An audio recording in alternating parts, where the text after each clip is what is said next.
Hello everyone, कैसे हैं आप सब। स्वागत है आपका इस चैनल पे जहाँ पे आपको काबिल बनाया जाता है। मेरा नाम है सिद्धार्थ और मैं इस समय एसबीआई में as a deputy manager work कर रहा हूँ और इत्तेफाक से मैं एक ब्रांच मैनेजर भी हूँ। मैंने एसबीआई ज्वाइन किया था 2019 में एज अ पीओ। तो आज की इस वीडियो में मैं आपके साथ डिस्कस करने वाला हूँ कि क्या मेरा टाइम टेबल रहा था, स्टडी रूटीन मैंने फॉलो किया था जब मैं प्रिपरेशन कर रहा था, और मैंने इस स्टडी रूटीन को फॉलो करके 3 एग्ज़ाम क्रैक किए थे फुल फ्लेजेड, और 2 एग्ज़ाम के मैं इंटरव्यू तक पहुंचा था। तो काफ़ी सारे एग्ज़ाम्स हैं जो मैंने क्लियर किए हैं इस रूटीन से। तो मैं आपको एक एग्जांपल के तौर पे ये रूटीन देने वाला हूँ। एग्जांपल के तौर पे मैं इसलिए कह रहा हूँ क्योंकि मैं नहीं चाहता कि आप 100% इस रूटीन को कॉपी कर लें, क्योंकि जो चीज़ मेरे लिए वर्क करी है ज़रूरी नहीं है कि वो 100% आपके लिए भी वर्क कर सकती है। ऐसा मैं इसलिए बोल रहा हूँ क्योंकि क्या होता है ना, कभी कभी कि एक इंसान का एक अपना खुद का फ्लो होता है, काम करने का एक तरीका होता है। वो ज़रूरी नहीं है कि दूसरा उस चीज़ में फिट बैठे। अब ये बातें मैं क्यों कह रहा हूँ, ये आप आगे वीडियो में जानेंगे, ठीक है। तो सबसे पहले रिक्वेस्ट यही रहेगी कि आप इसको एक एग्जाम्पल की तरह लेना कि हाँ, इस तरीके से हमें अपनी स्टडी को डिसाइड करना है। उसमें जो टारगेट्स हैं उसको आप देख सकते हो कि हाँ, ये एक डेली टारगेट्स होने चाहिए। कम ज़्यादा आप अपने हिसाब से कर सकते हो। अगर आप चाहते हो कि आपको और भी ज़्यादा पुश करना है तो आप और ज़्यादा स्टडी टारगेट्स इसमें डाल सकते हो।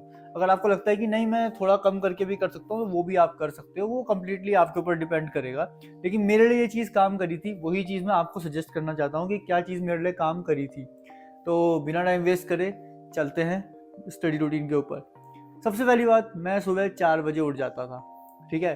अब 4 बजे उठने के लिए मैं आपको नहीं कह रहा हूँ, सिंपल सी बात यह है, मैं 4 बजे उठता था। लेकिन इसका मतलब बिल्कुल भी ये नहीं कि 4 बजे उठना बहुत ज़रूरी है, क्योंकि बहुत सारे लोग ऐसे हैं। मैं अगर आपको एग्जांपल दूँ तो एक यूपीएससी क्लियर करे हुए इंसान है यूट्यूब पे, जिनको मैं फॉलो करता हूँ, गौरव कौशल नाम है शायद उनका। तो वो 8 या 9 बजे उठते थे सो के, फिर भी उन्होंने यूपीएससी क्लियर कर लिया। मैं 4 बजे उठ के बैंक पीओ क्लियर किया है। तो टाइमिंग से कोई फ़र्क नहीं पड़ता है। मैं केवल आपको अपना टाइम इसलिए बता रहा हूँ क्योंकि इसमें मेरी एक वो भी है, मजबूरी भी है। रात को 10 साढ़े 10 बजे मुझे भयंकर नींद आती थी, खासकर जब मैं पढ़ाई करने वाले अपने जोन में था। अब तो पता नहीं वो कैसे करके वो चीज़ हट चुकी है मेरे से। अब तो मुझे 11-12 बजे तक नींद नहीं आती। लेकिन उस समय ऐसा था कि मेरे को रात के 10 बजते थे और मेरी आंखें ऐसे हो जाती थी कि मेरे को भाई अब तो एक किताब बंद करके सोना ही सोना है। तो मैं सोता था और मैं सुबह 4 बजे उठ जाता था। अब 4 बजे उठना मेरे लिए बड़ी बात इसलिए नहीं थी क्योंकि मेरा जो स्कूल था, हमारा स्कूल जो था, सुबह 6 बजे का स्कूल होता था।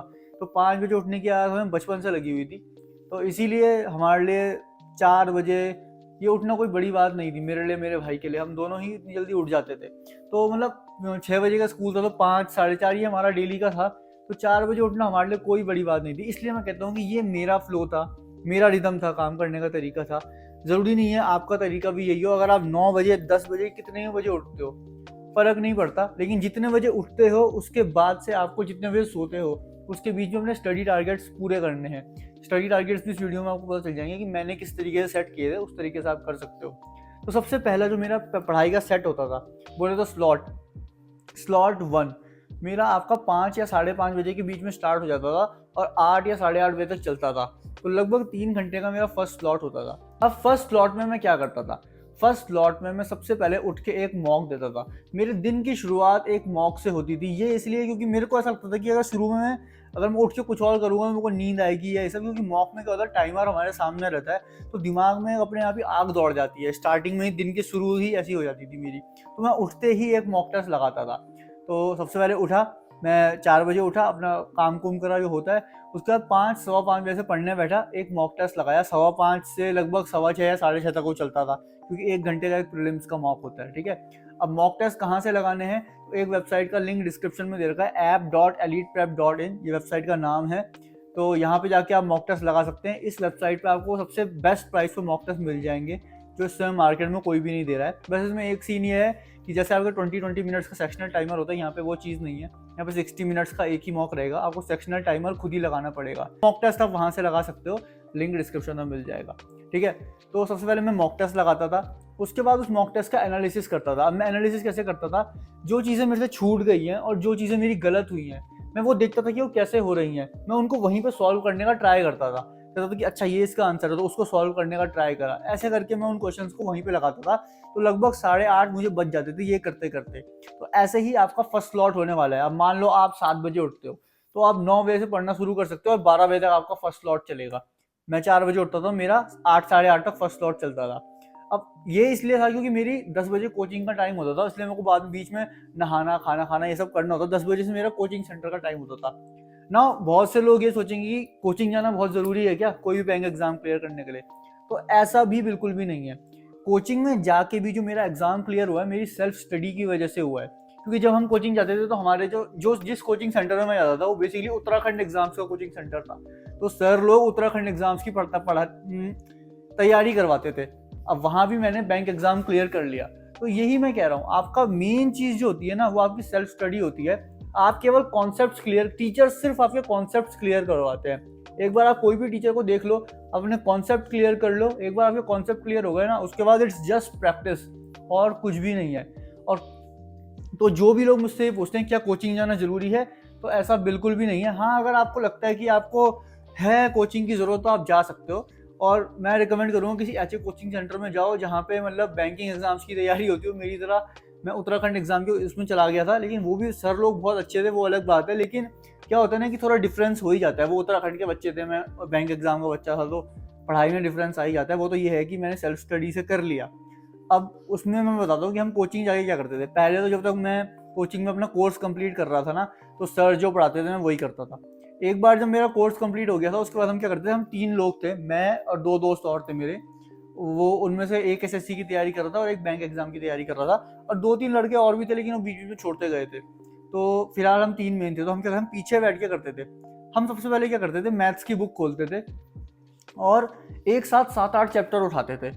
अब 5 क्वेश्चन इससे, 6 क्वेश्चन उससे, 7 क्वेश्चन उससे, 8 क्वेश्चन उससे, अपनी मर्जी से कुछ भी, कोई भी जिसका जो मन कर रहा है वो चैप्टर कर रहा है। बस ऐसा टारगेट रहता था कि 8 से 10 चैप्टर हमें आज के पकड़ के चलने ही चलने हैं और हर चैप्टर को टच करते हुए चलना है। और आज जो क्वेश्चन कर लिया कल वो क्वेश्चन नहीं करना, उसके आगे क्वेश्चन करना है। अब इससे क्या होता था कि 1 महीने के अंदर हमारे 8 चैप्टर रिवाइज हो रहे हैं। क्योंकि बेसिकली रिवीजन में आप दोबारा अगर सेम चैप्टर करते जाओगे तो वो आपको उतना हेल्प नहीं करने वाला। हम डेली 8-8 चैप्टर लेके चलते थे, 5-5 10-10 क्वेश्चन सारे चैप्टर से उठाते हुए चलते थे। तो 80-90 क्वेश्चन करते थे हम मैथ्स के। उसके बाद क्या होता था कि मैथ्स खत्म हुई, फिर रीजनिंग में भी हम सिमिलर काम करते थे। हम क्या कहते हैं, पजल्स को छोड़ के जो बाकी के चैप्टर्स होते हैं ना रीजनिंग में, उन सबको 7-8 चैप्टर उठाए एक साथ, पजल्स और इनपुट आउटपुट को छोड़ के और कोर्स ऑफ एक्शन को छोड़ के। बाकी चैप्टर्स उठाए 7-8, सबसे एक 5-5 10-10 5-5 10-10 क्वेश्चन उठा के करते गए। तो डेली के 70-80 क्वेश्चन मैथ्स के, 70-80 क्वेश्चन रीजनिंग के, ये हमारे होते थे अलग अलग चैप्टर्स से। अब आप कहोगे बुक्स कौन सी यूज करें, तो बुक्स आप कोई भी बुक यूज कर सकते हो जिसमें बैंक पीओ का सिलेबस हो। और बेसिकली मैं आपको यही सजेस्ट करूंगा कि वो बुक यूज करना जिसमें कम पैसों में आपको ज्यादा क्वेश्चंस मिले। बुक भी आपको अच्छी लगती है, बेसिकली मैं यही कहूंगा क्वेश्चंस ज्यादा होने चाहिए और प्राइस कम होना चाहिए, तो वो बुक वैल्यू फॉर मनी। क्योंकि बेसिकली बुक का काम है वो क्वेश्चंस प्रोवाइड करना। अगर आप किसी पीडीएफ से कर रहे हो तो वो भी बहुत बढ़िया, आप कोई पीडीएफ भी यूज कर सकते हो, नो प्रॉब्लम। ठीक है, तो ये चीज थी। तो ये चीज जो थी हम ऐसे करके करते थे। इसके बाद हमारा मैथ्स हो गई, रीजनिंग हो गई। इसके बाद हम क्या करते थे, उसके बाद हम डीआई और पजल्स करते थे। 4-5 पजल के क्वेश्चन, 4-5 डीआई के क्वेश्चन, इस तरीके से हम करते थे। ओके, तो डेली का हमारा मैथ्स और रीजनिंग का इतना तो हो ही जाता था। इसके बाद जाते जाते हम और भी क्या करते थे, नंबर सीरीज की प्रैक्टिस करते थे। कम से कम 20 से 30 नंबर सीरीज के क्वेश्चंस करते थे। और उसके बाद फाइनली जाने से पहले हम करंट अफेयर्स रिवाइज करते थे। तो हमारा करंट अफेयर से क्या सीन था, हम 2 या 3 दिन के करंट अफेयर्स एक दिन में पढ़ते थे। मान लो अगर आज फर्स्ट है तो हम 30 और 31 के करंट अफेयर्स पढ़ेंगे आज, क्योंकि फर्स्ट को फर्स्ट के नहीं आते थे। और उस समय एक वेबसाइट हुआ करती थी gktoday.in, जब मैं पढ़ता था, लेकिन अब वो वेबसाइट वैसी रही नहीं है जैसी वो उस समय थी। अब वो वेबसाइट उतनी है नहीं अच्छी। तो अब मैं आपको रिकमेंड करूंगा, आप कोई भी पीडीएफ यूज कर सकते हो। मार्केट में बहुत सारी पीडीएफ अवेलेबल हैं। आप अगर सर्च करोगे current affairs PDF for government examination, तो आपको बहुत सारी मिल जाएंगी। तो आप कोई भी यूज कर सकते हो। और उसके बाद आप वीडियोस भी देख सकते हो, यूट्यूब पे आपको बहुत वीडियोस अवेलेबल हो जाती है। तो हमारा स्टाइल क्या था, हम 2 दिन के करंट अफेयर्स पढ़ते थे और एक दूसरे को सुनाते थे। उसके बाद और एक हफ्ता हमारा क्या होता था, एक हफ्ते हमने जो भी करंट अफेयर्स पढ़े, सैटरडे को हम वो पूरे हफ्ते पढ़े हुए करंट अफेयर्स और 6 दिन में हमने जो भी पढ़ा सैटरडे को सारे के सारे रिवाइज करते थे, एक दूसरे से पूछते थे। तो इस तरीके से हमारा डिस्कशन होता था। टोटल हमारा सेकंड स्टडी कह रहा हूँ मैं, हमारा जो सेकंड स्टडी स्लॉट होता था वो 10 बजे से लेके 2 से 2:30 बजे तक चलता था। उसके बाद हम घर चले जाते थे। घर आते आते मुझे 4 साढ़े 4 हो जाते थे। फिर जो मेरा तीसरा स्टडी स्लॉट होता था, स्टडी स्लॉट, वो 5 बजे से लेके 6 या साढ़े 6 बजे तक होता था। वो इंग्लिश का होता था। अब इंग्लिश में 1 या 1.5 घंटा ही पढ़ता था, क्योंकि मेरी इंग्लिश जो थी कंपैरेटिवली अच्छी थी। मतलब कह सकते हो कि ठीक ठाक इंग्लिश थी मेरी, इसलिए मेरे को इंग्लिश इतना पढ़ने की जरूरत नहीं पड़ी। बस मैं डेली का एक एडिटोरियल पढ़ता था और नए नए वोकेबलरी के वर्ड्स रिवाइज करता था, और जो भी नए वर्ड्स आए उनको यूज करके मैं सेंटेंसेस या कोट्स फॉर्म कर दूँ। कोट्स लिखने का शौक था, तो जो भी नया वर्ड मिला उसको मैं कोट्स बना लेता था। अब वो सारे कोट्स तो मुझे याद नहीं है, लेकिन क्या होता था जब एग्जाम में वैसा ही कुछ मेरे को ऑप्शंस के साथ दिखता था ना, तो मेरे माइंड में क्लिक हो जाता था कि हाँ यार ये मैंने यूज किया है वर्ड। क्योंकि जो चीज आपकी क्रिएशन में आ गई ना एक बार, वो आपको लंबे समय तक याद रहने वाली है। ऑब्वियसली उसको एक दो बार रीड भी करना पड़ेगा, एक दो बार पढ़ना भी पड़ेगा, उसका मीनिंग क्या है, उसके बाद ही कुछ क्रिएट कीजिए। और अपनी क्रिएशन का मतलब आपको पता होना चाहिए कि आपने जो क्रिएट किया उसका मतलब क्या है। तो या तो कुछ तो कोट्स या कुछ तो सेंटेंसेस बनाइए। आप एडिटोरियल पढ़िए, ठीक है, वो भी आपको नेट बहुत मिल जाएंगे। आप लिखो एडिटोरियल फॉर बैंक एग्जामिनेशंस। अगर एडिटोरियल पढ़ने में आपको अभी दिक्कत होती है, आप बिगिनर हो, तो आप नॉवल पढ़ सकते हो, स्टोरी बुक्स पढ़ सकते हो, 11-12 की स्टोरी बुक्स पढ़ सकते हो, उस पर भी आपको बढ़िया वोकेबलरी मिल जाती है। तो वोकेबलरी ढूंढो, उससे हार्ड वर्ड निकालो, उसका मतलब देखो, उसको यूज में लेके आओ, कैसे भी करके उसको सेंटेंसेस या कुछ तो फॉर्म करो, ठीक है। तो ये था मेरा तीसरा स्टडी स्लॉट जो होता था। इसके बाद मैं अपना टाइम पास करके जिम वगैरह चले जाता था। शाम को जब मैं घर आता था, घर आते आते मेरे को 9 बज जाते थे। फिर मैं खाना खा के लेट जाता था बिस्तर में, बिस्तर में लेटे लेटे मैं फिर से करंट अफेयर्स रिवाइज करता था 1-2 दिन के। तो करंट अफेयर्स क्या था कि हमारे दिन में 2 बार रिवाइज होते थे, एक बार कोचिंग में और एक बार शाम को घर आके मैं फिर से रिवाइज करता था। तो इसमें मैं क्या करता था, करंट अफेयर्स पढ़ते पढ़ते मैं सो जाता था। और एक मेरा स्टडी रूटीन था, जिस स्टडी रूटीन से मैंने कौन सा एग्जाम क्रैक करा अभी मैं आपको बता देता हूँ। SBI PO, SBI clerk, IDBI executive, IBPS PO के मैं मेंस क्लियर करके इंटरव्यू तक पहुंचा था। और सिमिलरली RRB स्केल 2 के भी मैंने मेंस क्लियर करके इंटरव्यू तक पहुंचा। RRB स्केल 2 मैंने अभी रिसेंटली दिया था लास्ट ईयर, लेकिन ये जो 4 एग्जाम थे ये मैंने पहले दिए थे, जो मेरे पूरे क्लियर हुए थे। मेरा IBPS PO भी क्लियर हो जाता उस साल, लेकिन उस समय क्या हुआ था कि होता है फर्स्ट टाइम में मेंस में पहुंचा तो नहीं हो पाया क्लियर। अगर थोड़ी मेहनत और होती तो हो जाता, लेकिन बढ़िया ही हुआ, बाद में SBI PO क्लियर हो गया। तो ये चीज़ें हैं जो आपको करनी है, ठीक है।